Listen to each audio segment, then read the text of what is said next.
the F-14 continued its remarkable run in U.S. service throughout the 1990s and well into the mid-2000s. During Operation Desert Storm, the U.S. Navy saw many of its F-14s relegated to supporting roles, primarily strike escort missions and reconnaissance flybys. It was during Desert Storm that the F-14 suffered its only loss in combat.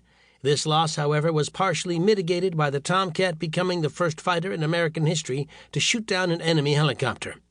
Following the terrorist attacks of September 11, 2001, the F-14 Tomcat led some of the inaugural strikes against al-Qaeda and the Taliban during the opening stages of Operation Enduring Freedom.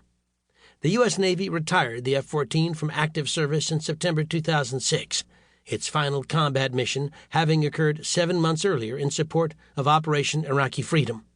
Despite the Tomcat's hard-earned reputation, acclaim, and ubiquity, however, there has never been a full combat history of the F-14 covered in one volume. Until now. Tomcat Fury examines the illustrious history of the F-14, discussing the plane's emergence, evolution, and its harrowing combat saga.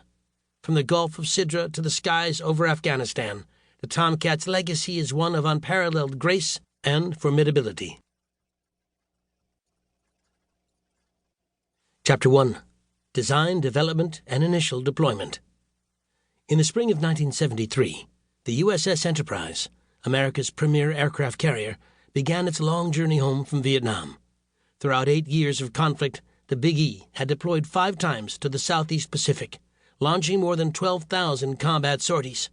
Now, in the wake of the Paris Peace Accords, it seemed that the war in Vietnam had finally come to an end. President Nixon had promised to end the war by achieving a so-called peace with honor. Time, however, would prove him wrong. But for the sailors, pilots, and naval air crews aboard the Enterprise, the more pressing matter was how to reconfigure their ship to accommodate the Navy's newest fighter jet. Indeed, as the Big E docked into the Puget Sound Naval Shipyard, she began refitting her flight decks and aviation bays for the Grumman F-14 Tomcat. From the outset of Vietnam, the McDonnell Douglas F-4 Phantom II had been the top fighter interceptor for the U.S. Navy, Air Force, and Marine Corps. This vaunted 2-seat twin-engine fighter had enjoyed a multifaceted service life, as both an air superiority and ground attack aircraft. Whether escorting bombers, conducting aerial reconnaissance, or engaging in air-to-air combat, the F-4 provided an impressive tour de force from any angle. At more than 5,000 units built, the F-4 Phantom II still holds the record for the largest production run of any American supersonic fighter. Despite its ubiquity, however, the F-4 Phantom had rapidly grown obsolete in the face of modern Soviet aircraft. In the summer of 1967, for example, the Soviets unveiled the new MiG-23 and MiG-25, both of which were purportedly capable of outmaneuvering any jet within the NATO arsenal. In the skies over Vietnam, the F-4, though solidly victorious, had nevertheless shown its vulnerabilities.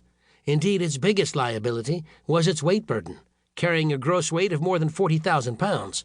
Although its twin General Electric J-79 engines provided ample airspeed, the F-4 was not particularly agile compared to the lighter-weight MiG-17s and MiG-21s. Of seemingly greater concern were the telltale plumes that the J-79 engine emitted during flight. This made the F-4 Phantom easy to detect among enemy aircrews and anti-aircraft personnel, ironic considering the airplane's Phantom nickname. Although stealth technology was still on the horizon, American pilots nevertheless preferred an aircraft whose flight patterns weren't so easily detectable. Fortunately for the seasoned F-4 pilots, a new fighter jet was already under development. Under the auspices of Defense Secretary Robert J. McNamara, the Tactical Fighter Experimental (TFX) program called for a joint service aircraft that would fulfill the operational requirements of the U.S. Navy and Air Force. Accordingly, the Air Force needed a long-range fighter-bomber, not dissimilar to the F-100 series of the 1950s, while the Navy needed an agile long-range fighter, capable of air-to-air combat while defending the parent fleet. Thus, on September 1, 1961, McNamara directed there to be a single aircraft for both the Air Force Tactical Mission and the Navy Fleet Air Defense Mission. The General Dynamics Corporation, a powerhouse in the aerospace and defense industries, won the initial bid for their prototype, the F-111B. 7 prototypes were constructed, the first of which took its maiden flight on May 18, 1965.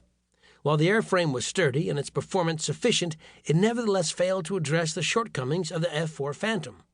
And more than 75,000